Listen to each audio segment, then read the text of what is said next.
जय हिंद बच्चों। ये जो सेशन 2025-26 का 10th क्लास का सीबीएसई बोर्ड का सिलेबस है मैथ का, इसको आज हम स्टार्ट कर रहे हैं आप सभी बच्चों के लिए। और आज यहाँ से हमारी जो है ये पहली क्लास रहेगी।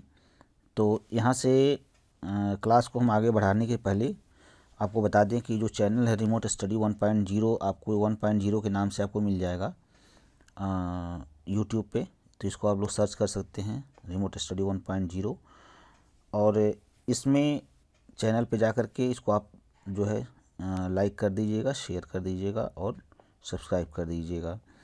तो चलिए, जो हमारा चैप्टर 1 है रियल नंबर्स, इसमें जो टॉपिक्स हम लोगों को कवर करने हैं सीबीएसई बोर्ड के बुक के अकॉर्डिंग, उसमें पहला टॉपिक है फंडामेंटल थ्योरम ऑफ अरिथमेटिक और रिविजिटिंग इरेशनल नंबर्स। तो देखिए यहाँ नंबर्स की बात आई है, रियल नंबर्स हैं चैप्टर का नेम। तो इसके लिए हम लोग क्या करेंगे, हम लोग एक बार फ्लो चार्ट देख लेंगे, नंबर्स कौन सी नंबर किसके अंदर आता है।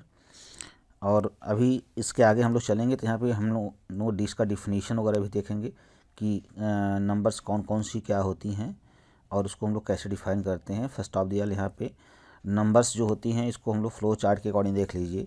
नंबर्स के अंदर हम लोग रियल नंबर्स और इमेजिनरी नंबर्स को हम लोग कैटेगराइज करते हैं।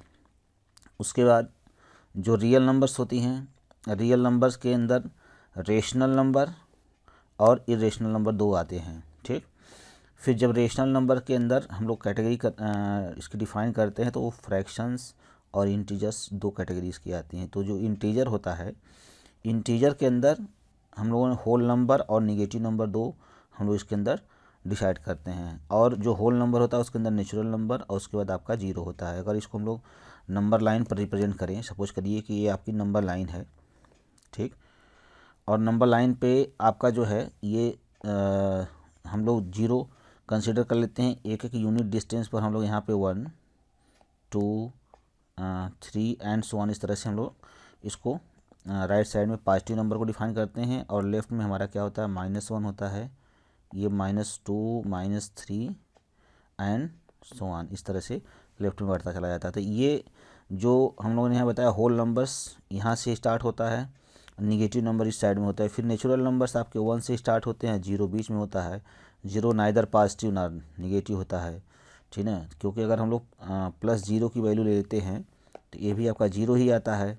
और अगर हम लोग -0 ले लेते हैं तो -0 की भी वैल्यू क्या आता है, ज़ीरो ही आता है, ठीक है। आफ्टर दैट देखिए एक हम लोग छोटा सा एक डायग्राम देख लेते हैं जिसके अंदर बताया गया है कि नेचुरल नंबर्स 1, 2, 3 होती हैं। और ये जो नेचुरल नंबर्स आती हैं इस पूरे होल नंबर के अंदर ही बिलोंग कर जाती हैं। ये जो होल नंबर है आपका, ठीक है, इस होल नंबर के ही अंदर ये बिलोंग कर जाती हैं, ठीक। और आफ्टर दैट ये जो होल नंबर आता है ये सारा इंटीजर के अंदर आ जाता है और इंटीजर आपका रेशनल नंबर के अंदर आ जाता है, क्योंकि कोई भी नंबर होती है उसको हम लोग रेशियो के फॉर्मेट में लिख सकते हैं। अभी मैं आगे एक्सप्लेन करूँगा। फिर इरेशनल नंबर्स होती हैं जिसको हम लोग रेशनलाइज नहीं कर सकते, दैट मीन्स इसको p/q के फॉर्मेट में नहीं लिखा जा सकता है। फिर देखो नेचुरल नंबर्स की अगर हम लोग बात करें तो इसका जो डिफिनीशन है नेचुरल नंबर का वो है the numbers which is used for counting is known as natural numbers. जैसे n, इसका जो नेचुरल नंबर का सिंबल होता है इसको सिंपलाइज किया जाता है तो n के द्वारा सिंपलाइज किया जाता है। तो n जो होता है 1, 2, 3, 4, 5, ये जो होती है आपकी नेचुरल नंबर्स होती हैं, ठीक। और होल नंबर्स यानी नेचुरल नंबर्स इंक्लूडिंग जीरो, यानी नेचुरल नंबर ही होता है, इसके अंदर हम लोग सिर्फ क्या करते हैं, जीरो को इंक्लूड कर देते हैं। और जो होल नंबर का सिंबल होता है वो W होता है, W के अंदर हम लोग लिखते हैं, दैट मीन्स इस सेट ऑफ द नंबर्स होता है नेचुरल नंबर का और इसके अंदर जीरो सिर्फ इंक्लूड हो जाता है, दैट मीन्स 1, 2, 3, 4, 5 और उसके पहले जीरो हम लोग ऐड कर देंगे तो ये होल नंबर्स हो जाते हैं टोटल। फिर नेक्स्ट आता है आपका इंटीजर्स। इंटीजर्स क्या होते हैं, collection of all the positive negative numbers including zero. जो पॉजिटिव नेगेटिव नंबर्स होते हैं और उसके साथ में जीरो होता है वो सारे नंबर्स को हम लोग कंबाइंड रूप से क्या बोलते हैं, नोन एज इंटीजर्स, उसको इंटीजर बोला जाता है। जैसे इंटीजर को हम लोग जेड के द्वारा इंडिकेट करते हैं। इसके अंदर देखिए यहाँ से लेकर के यहाँ तक ये सारे आपके निगेटिव नंबर्स हैं और इसके अंदर ये वाला जो नंबर है ये आपका क्या है, पॉजिटिव नंबर है, और इसके अंदर ये 0 आपका इंक्लूड किया गया है। तो collection of all the positive negative numbers including 0 are known as the integers, ठीक है। फिर आपका आता है रियल नंबर्स। तो जो रियल नंबर्स होते हैं, collection of all positive and negative integers with fractional and decimal numbers without imaginary numbers are called the real numbers. तो जो रियल नंबर्स होते हैं वो पॉजिटिव नेगेटिव नंबर्स का ही कलेक्शन होता है, और क्या होते हैं इसके अंदर फ्रैक्शनल एंड डेसिमल नंबर्स इसके अंदर भी आते हैं विदाउट इमेजिनरी नंबर्स। इसके अंदर डेसिमल नंबर, क्योंकि अगर हम लोग रियल में 0 और 1 के बीच में अगर हम लोग देखते हैं तो इसके बीच में क्या आता है, 1.5 आता है। तो ये आपका डेसिमल नंबर भी इसके अंदर आता है। विदाउट इमेजिनरी नंबर इसके अंदर कोई ऐसा नंबर जो कि इमेजिनरी नंबर होता है, जैसे सपोज करिए हम लोग ले लेते हैं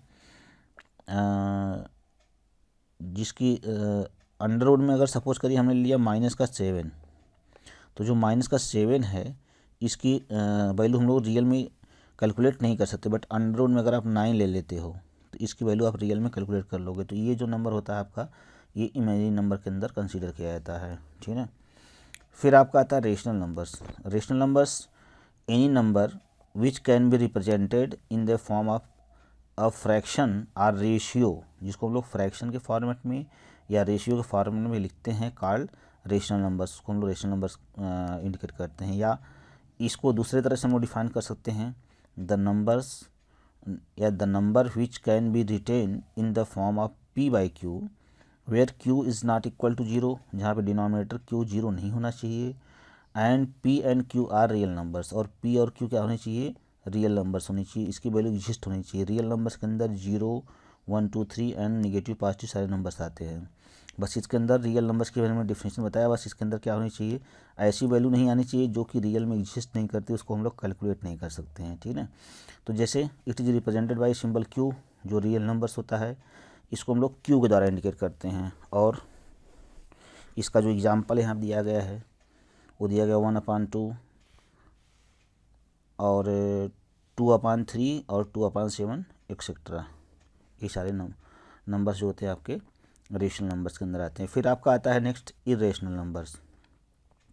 the number which can not be written in the form of p/q are called irrational numbers. जैसे सपोज करिए अगर हम लोग पाई की बात करते हैं तो पाई जो होता है आपका इरेशनल नंबर होता है, बट अगर हम लोग 22/7 अगर हम लोग बात करें, जो पाई की वैल्यू होता है तो ये रेशनल नंबर के अंदर आ जाता है, यानी इसके अंदर आ जाता है, बट जो पाई होता है वो आपका इरेशनल होता है। इसी तरह से अगर आप अंडर रूट में 3 ले लीजिए, अंडर रूट में 7 ले लीजिए, ये सारे नंबर्स क्या होते हैं, आपके इरेशनल नंबर्स होते हैं, ठीक है, जिसको हम लोग रियल में p/q के फॉर्मेट में नहीं लिख पाएंगे, नहीं लिख सकते। कॉम्प्लेक्स नंबर्स क्या होते हैं, the number that can be written in the form of a + bi, ठीक है, यानी combination of the 2 real numbers. जैसे सपोज करिए a and b are the numbers, real numbers होते हैं, और इसके अंदर एक i, मतलब i is the imaginary number का हम लोग क्या करते हैं, किसी एक नंबर के साथ मल्टीप्लिकेशन कर देते हैं। दैट मीन्स जो आपका a + bi होता है ये आपका कॉम्प्लेक्स नंबर के फॉर्म में कंसीडर किया जाता है, क्योंकि ये बेसिक सारे नंबर्स की कैटेगरीज हैं। इसको हम लोगों को इस रियल नंबर के चैप्टर में समझ लेना चाहिए कि एक्चुअली नंबर कितने टाइप्स के होते हैं और उसका क्या सिंबल होता है, हम लोग उसको कैसे रिप्रेजेंट कर सकते हैं, ठीक है। तो ये ज़रूरी है। फिर आगे हम लोग सिलेबस देखेंगे। इमेजिनरी नंबर्स क्या होते हैं, the numbers that can be written in the form of product of real number and imaginary number i. जैसे सपोज करिए अगर हम लोग इमेजिनरी की बात करते हैं, कोई नंबर अगर आपका a है जो कि रियल है, और इसमें हम लोग क्या करते हैं, आगे मल्टीप्लाई कर लेते हैं इसमें एक इमेजिनरी नंबर आई का, तो जो इन दोनों का मल्टीप्लिकेशन हो जाएगा ये क्या हो जाएगा, आपका इमेजिनरी नंबर के अंदर कंसीडर किया जाएगा, ठीक है। तो जो इमेजिनरी नंबर होता है can be written in the form of product of real number and imaginary number. That means अगर हम लोग ए आई रिप्रेजेंट करते हैं तो जो a इंटू आई क्या आपका इमेजिनरी पार्ट है, तो इसको हम लोग a मतलब रियल नंबर के और मल्टीप्लाई बाई इमेजिनरी नंबर के मल्टीप्लिकेशन के फॉर्मेट में लिख सकते हो, वही यहाँ पे डिफिनीशन में कह रहा है आपको। इवन नंबर क्या होते हैं, the numbers which are divisible by 2 without any remainder are called even numbers. अगर हम लोग किसी नंबर को 2 से डिवाइड करते हैं और उसमें कोई रिमाइंडर नहीं बचता है, जैसे सपोज करिए -22, -16, -10, 2 4 6 एंड सो ऑन। इन सारे नंबर्स में अगर आप डिवाइड करोगे, इसे 11 को डिवाइड करोगे आप, सॉरी 22 को, तो ये 11 टाइम जाता है आपका, दैट मीन्स 22/2। तो इसकी वैल्यू तो -11 क्वेश्चन चला गया, बट इसमें रिमाइंडर नहीं बचता है। और अनदर साइड में अगर आप देख लीजिए यहाँ पे, अगर हम लोग 7 को डिवाइड करते हैं 2 से, तो 2 3 या 6, 3 टाइम तो गया, एक क्वेश्चन तो गया, बट इसमें रिमाइंडर जो बचेगा यहाँ पे आर की वैल्यू क्या हो जाएगी आपकी 1 बच जाएगी, क्योंकि 3 टाइम जाने के बाद इस 7 में से एक रिमाइंडर बचेगा जो कि यहाँ पर आपका आकर के 1 के फॉर्मेट में यहाँ पड़ा रहेगा। तो उस तरह से ये जो सारे नंबर्स होते हैं जो 2 से डिवाइड हो जाते हैं उसमें कोई रिमाइंडर नहीं बचता, उसको हम लोग इवन नंबर्स बोलते हैं। ऑड नंबर्स होते हैं the numbers which are divisible by 2, ठीक है, which are not divisible by 2 होना चाहिए यहाँ पे, आर कॉल्ड ऑड नंबर्स, उसको हम लोग ऑड नंबर कहते हैं, ठीक है। विच आर यहाँ पे होना चाहिए which are not divisible by 2, ठीक। These can be both positive and negative integers, ये दोनों पॉजिटिव इंटीजर्स और नेगेटिव इंटीजर्स दोनों हो सकते हैं, ठीक है। वही चीज़ आपका इवन नंबर में भी होता है। फिर आपका आता है prime numbers, the numbers they have only 2 factors 1 and itself, जो क्या होता है जिसके पास 2 फैक्टर्स होते हैं, 1 होता है और इट्सेल्फ वो नंबर होती है, उसी को हम लोग क्या बोलते हैं प्राइम नंबर्स। जैसे इसको हम लोग अदर तरीके से भी डिफाइन कर सकते हैं, the number which is divided by 1 and the number itself, जो नंबर 1 से और इट्सेल्फ से ही डिवाइड होती है उसको हम लोग बोलते हैं प्राइम नंबर्स होते हैं। फॉर एग्जांपल जैसे 2 है, देखिए 2 क्या होता है, 2 को हम लोग सिर्फ 1 से कर सकते हैं और 2 से ही डिवाइड करेंगे तभी ये डिवाइड चला जाएगा, इसमें कोई क्वेश्चन नहीं बचेगा, ठीक है। बट जिसे आपका कोई नंबर 4 ले लीजिए, तो 4 क्या हो जाएगा, 1 से भी हो जाएगा और ये आपका 2 से भी हो जाएगा और 4 से भी हो जाएगा। तो इसमें क्या है, 2 के अलावा एक थर्ड भी इसका कोई डिविज़र आ रहा है, तो दैट मीन्स ये आपका प्राइम नंबर के अंदर कंसीडर नहीं किया जाएगा, ठीक है। तो फिर आपका आता है next composite numbers, the numbers having more than 2 factors, जिसके पास 2 से ज़्यादा फैक्टर्स होते हैं उसको हम लोग कंपोजिट नंबर बोलते हैं। जैसे एग्जांपल के लिए 4 is a composite number which has factors 1 2 and 4, इसके पास 1 2 और 4 फैक्टर देखिए यहाँ पे दिखा रहा है। तो इसी तरह से जितने सारे नंबर्स होते हैं सब कंपोजिट नंबर के अंदर आते हैं। फिर आपका आता है cardinal numbers, the cardinal number shows how many of elements are there in a list, किसी लिस्ट के अंदर कितने एलिमेंट्स हैं, सच एज 1 5 10 etc। जैसे सपोज करिए अगर हम लोग कोई सेट ले लेते हैं इवन नंबर का 2 से लेकर के 10 तक, तो 2 4 6 8 और 10, तो इसके अंदर देखो 1 2 3 4 5 नंबर्स हैं, तो the cardinal number is 5। That means दिखाता है कि हाउ मेनी एलिमेंट्स आर या how many things are present in a set any combination, ठीक है। फिर आपका आता है ordinal numbers, a number which denotes the position of an object, जो किसी ऑब्जेक्ट का पोजीशन बताता है, जैसे कहेंगे फर्स्ट सेकंड थर्ड etc। जैसे इसमें क्या है 6 जो है किस पोजीशन पर है, तो ये आपका थर्ड पोजीशन पर है, ठीक है। तो ये इसका ऑर्डिनल नंबर है, किस ऑर्डर में है 6 यहाँ पे, तो थर्ड नंबर पे, थर्ड पोजीशन पे, तो मीन्स थर्ड ऑर्डर पे है, ठीक है। उसके बाद आपका आता है nominal numbers, nominal numbers is used only as a name, it does not represent an actual value of the position of something. जैसे सपोज करिए कि इसमें कितने स्टूडेंट हैं, 10 स्टूडेंट हैं किसी क्लास के अंदर, 15 स्टूडेंट हैं, 40 स्टूडेंट हैं, इस तरह से जो होता है आपका नॉमिनल नंबर्स होते हैं। फिर फंडामेंटल थ्योरम ऑफ अरिथमेटिक्स, यहाँ से फिर आपका जो है सिलेबस आपका स्टार्ट हो जाता है आपका मैथ 10th का। ये आपका जो है मैथमेटिक्स 10 CBSE बोर्ड का बुक का सिलेबस यहाँ से स्टार्ट होता है। देखिए फंडामेंटल थ्योरम ऑफ अरिथमेटिक जो है ये बताता है कि every composite number can be written as the product of powers of primes.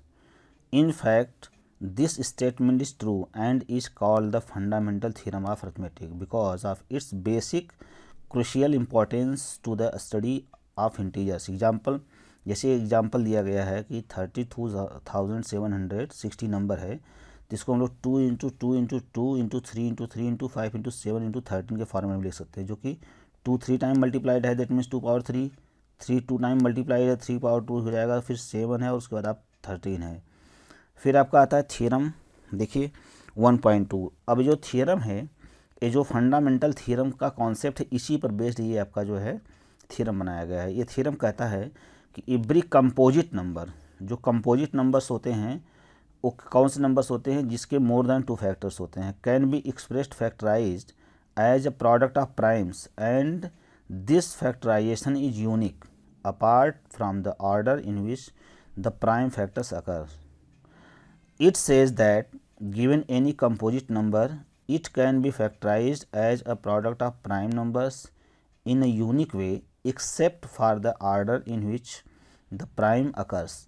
That means that is given any composite number, there is one and only one way to write it as a product of primes. That means किसी number के जितने भी prime factors होते हैं उसको लिखने का सिर्फ एक ही तरीका होता है. जैसे for example, as long as we are not particular about the order in which the prime numbers occurs.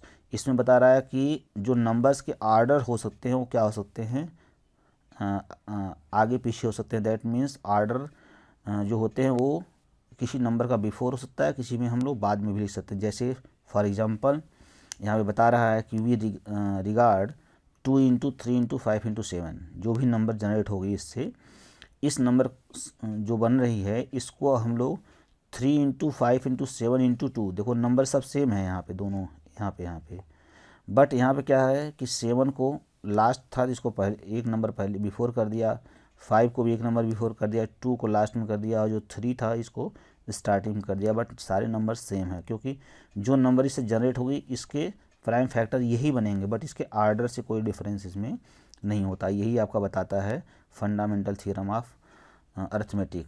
मतलब कि किसी भी नंबर के जो पॉसिबल फैक्टराइजेशन हैं वो एक ही होते हैं और उसको हम लोग किसी भी आर्डर में लिख सकते हैं. और any other possible order in which these prime are written. This fact is also stated in the following form: the prime factorization of natural number is unique except for the order of its factors. ठीक है. अब जैसे देखिए इसमें जो basic आपका आता है, ठीक, इसमें आपका एचसीएफ और एलसीएम फाइंड करने के लिए क्वेश्चन आपको अक्सर बोर्ड में पूछा जाता है 10th के. इसमें एग्जांपल्स हम लोग लेते हैं. जैसे सपोज करिए आपको 96 का और उसके बाद क्या दिया गया 404 का, इन दोनों का आपको एचसीएफ और एलसीएम फाइंड करना है. तो फर्स्ट ऑफ ऑल हम लोग क्या करेंगे, हम लोग 96 का प्राइम फैक्टराइजेशन करेंगे. तो प्राइम फैक्टराइजेशन करने का रूल ये होता है कि सबसे पहले हम लोग 2 से डिवाइड करते हैं. तो 2 4 जा 8, 2 8 जा 16, फिर 2 2 जा 4, 2 4 जा 8, ठीक, फिर 2 12 जा, फिर 2 6 जा, फिर 2 3 जा, फिर आफ्टर दैट 3 1 जा. जब तक यहाँ पे 1 नहीं बढ़ जाता हम लोग यही इसके फैक्टर कंसीडर करेंगे. That means 2 into 2 into 2 into 2 into 2, मतलब 1 2 3 4 5 टाइम्स. दैट मीन्स 1 2 3 सॉरी 2 रहेगा यहाँ पे, 2 3 और उसके बाद 4 और उसके बाद आफ्टर दैट 5 और लास्ट में आपका क्या है 3 है. सेम एज दैट हम लोग क्या करेंगे 404 को हम लोग कर लेंगे. ठीक, 404 को अगर हम लोग 2 से करते हैं तो 2 2 जा, फिर 0 2 2 जा, फिर 2 1 जा 0 दिस. अब देखिए जो नंबर बन रही है ये नंबर आपका किसी नंबर से डिवाइड होने वाला नहीं है. ठीक है, तो इसको हम लोग डायरेक्टली क्या करेंगे, आपका 101 से ही डिवाइड हो जाएगा. ठीक है, तो इसका जो बनेगा आपका factor that means 2 into 2 into 101 बनेगा. तो इसका जब हम लोग एचसीएफ फाइंड करते हैं तो एचसीएफ मतलब हाईएस्ट कॉमन फैक्टर. तो देखो इस रूल को सभी लोग ध्यान से समझ लीजिए. अगर इस तरह से आप एग्जाम में करेंगे तो कभी गलत नहीं होने वाला है. तो जब इसका हम लोग एचसीएफ फाइंड करने वाले हैं तो एचसीएफ में सिर्फ जो नंबर्स कॉमन बनते, देखो ये नंबर कॉमन बना तो हमने इसको ले लिया. After that this number common बना, इसको हमने ले लिया. फिर आफ्टर दैट 2 कोई कॉमन नहीं है, उसके बाद 101 भी कॉमन नहीं. दैट मीन्स यही सिर्फ इसका जो एचसीएफ फाइंड होगा आपका क्या हो जाएगा 4 हो जाएगा. फिर जब हम लोग को एचसीएफ के बाद एलसीएम फाइंड करना होता है तो एलसीएम फाइंड करने का रूल ये होता है कि जो हमने एचसीएफ के अंदर नंबर कॉमन लिया है इसको फर्स्ट ऑफ द हम लोग लिख लेंगे. देखो फर्स्ट पेयर ये बना, सेकंड पेयर आपका ये बना, तो ये नंबर तो हमने कॉमन ले लिया. आफ्टर दैट जो हमारे फर्स्ट वाले फैक्टराइजेशन में जो नंबर बची हुई है that is 2 into 2 into 2 3 time बचा है. दैट मीन्स 2 इंटू 2 और आफ्टर दैट 2 इसमें 3 टाइम बचा है और लास्ट में एक 3 भी बचा है. तो इसको हम लोग लिख देंगे, इसको कैलकुलेट करेंगे, जो भी नंबर आएगी इसका एलसीएम हो जाएगा. ठीक है, तो इस तरह से हम लोग क्या करते हैं इसका एलसीएम और एचसीएफ फाइंड करते हैं. तो सिंपल वे में जान लीजिए कि जो भी नंबर दी गई है 96 और 404 इसका हम लोग प्राइम फैक्टराइजेशन करेंगे और जो नंबर इसमें कॉमन बचती है उसको, सॉरी, जो नंबर कॉमन पेयर बनाती है इसको लेके वन टाइम निकाल लेंगे बाहर, ये आपका एचसीएफ हो जाएगा। फिर एलसीएम निकालने के लिए जो आपका कॉमन नंबर्स बची हैं इसको लिख देंगे हम लोग यहाँ पे। उसके बाद जो फर्स्ट वाले में बचा है 3 टाइम आपका, देखो 1 2 3, 3 टाइम्स आपका 2 है और 3 आपका 1 टाइम है। और इनटू, सॉरी यहाँ पे देखो एक चीज़ छूट गया, 101 भी रहेगा क्योंकि ये सेकंड वाले में छूटा हुआ है यहाँ पे, ये 101 भी इसमें रहेगा। अब इसके बाद जो नंबर आएगा मल्टीप्लाई करने के बाद ये इसका एलसीएम हो जाएगा। Is it okay? क्लियर हो गया सभी बच्चों को? अब देखिए इसमें एक्सरसाइज में बता रहा है आपको find the LCM and HCF of the following integers, ठीक है। जैसे इसमें दिया गया है आपको 12 दिया गया है, देखो 12, तो 12 को आप लिख सकते हो 2 2 ज़ा 4 3 ज़ा 12, और 15 जो है 15 हो जाएगा आपका 3 5 ज़ा 15, ठीक है। इसके बाद कोई फैक्टर नहीं बनता है। 21 में हम लोग आते हैं तो ये हो जाएगा आपका 3 7 ज़ा 21, क्योंकि ये नंबर डायरेक्टली 3 से कटेगी, 3 7 ज़ा टाइम जाएगी, फिर दिस हो जाएगा। अब देखिए इसमें अगर हम लोग एचसीएफ की बात करते हैं, ठीक, एचसीएफ जो होगा आपका, एचसीएफ जो भी नंबर कॉमन बनते हैं, देखो दिस और दिस नंबर कॉमन बन गया तो हम लोग 3 निकाल लेंगे, ये आपका एचसीएफ का आंसर हो जाएगा।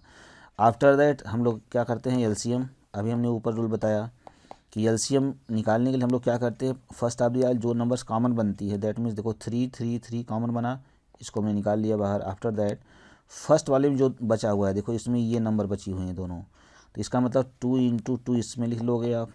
फिर इसमें क्या बचा आपका, ये 5 बचा है तो इसमें 5 का मल्टीप्लाई कर लोगे। आफ्टर दैट इसमें 7 बचा है तो इसमें 7 का मल्टीप्लाई कर लोगे। ये जो नंबर कैलकुलेट करने के बाद आएगी यही इसका जो है आंसर हो जाएगा, एलसीएम का और एचसीएफ का हो जाएगा। क्लियर? अब इसके बाद देखिए, given that HCF of this and this number is this, find the LCM of this and this. इन दोनों नंबर का आपको एचसीएफ दिया गया। देखो एक फार्मूला होता है बेटा, ठीक है, ये होता है आपका कि प्रोडक्ट ऑफ नंबर, ये जब आप सीबीएसई बोर्ड के बुक में देखेंगे तो उसमें ये फार्मूला आपको मिल जाएगा। Product of the number is equal to LCM और मल्टीप्लाइड बाई आपका एचसीएफ हो जाता है, ठीक है।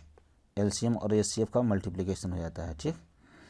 तो product of the number is equal to LCM और मल्टीप्लाइड विथ एचसीएफ हो जाता है। तो इस सिंपल सी बात है, product of the number that means 306 multiplied by 657, this is equal to LCM इसका दिया गया है। देखो एलसीएम फाइंड करना है तो given that HCF of this and this is equal to आपको दिया गया है 9, तो एलसीएम आपको फाइंड करना था, एलसीएम इंटू एचसीएफ की जो वैल्यू दी गई 9 दी गई है। तो यहाँ से जो आपका एलसीएम आएगा, एलसीएम इज इक्वल टू हो जाएगा, इसको जब इस साइड में लाओगे तो देखो इधर आपका कितना है 306 इंटू 657 है, और टोटल के अपन क्या हो जाएगा आपका 9। इसको कैलकुलेट करने के बाद जो भी वैल्यू आती है यही इसके एलसीएम का आंसर हो जाएगा, ठीक है। तो ये जो आपका रिविजिटिंग इरेशनल नंबर्स हैं, ये आपका जो है सेकंड एक्सरसाइज का मैंने 1.1 का ये क्वेश्चन करवा दिया है। इसको आप लोग करिएगा, जो क्वेश्चन नहीं समझ में आता है कमेंट सेक्शन में बताइएगा, उसको हम लोग अगेन डिस्कस करेंगे। और इसको हम चैप्टर जितने एक एक चैप्टर ख़त्म करने के बाद हम लोग इसका एक टेस्ट सीरीज लेकर के आएंगे, क्वेश्चन पेपर सेट करेंगे और उसको क्वेश्चन का आपको प्रैक्टिस कराते रहेंगे, ठीक है। तो ये चैप्टर जो है आपका एक्सरसाइज ये ख़त्म हो गया है। 1.2 जो है आपका रिविजिटिंग इरेशनल नंबर्स, ये हम लोग नेक्स्ट क्लास में करेंगे। तो आप लोग इसको रिवीजन करिए, पढ़िए अच्छे से, और नेक्स्ट टॉपिक नेक्स्ट क्लास में डिस्कस होगी। तो चैनल को आप लोग सब्सक्राइब कर लीजिए और बेल आइकन को दबा लीजिए और अपने दोस्तों को शेयर करिए।